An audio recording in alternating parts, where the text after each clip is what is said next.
si Jeffrey Ribo, Pastor Jeffrey Ribo, 31 years old, single, and graduated my Bachelor of Ministry at Luzon Baptist Bible School at Dagupan City.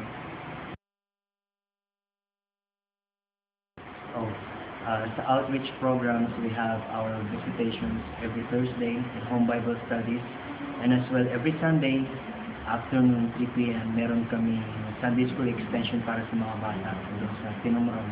Isang part dito sa Bulinaw na kung tawagin is isang tribo na kung saan hindi pa nare-reach ng civilization. Not actually civilization, kundi ng trend ng society.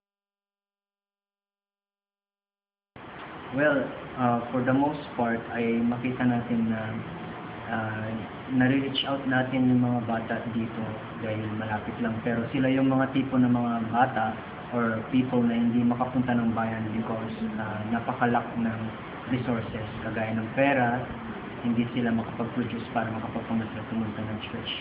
So, pumupunta kami doon every Sunday, 3 p.m. hanggang sumatapos sa lugar.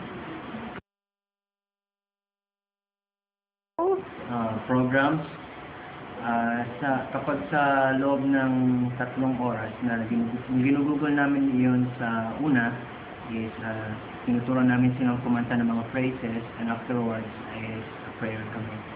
Ang lagi naming objective is to tell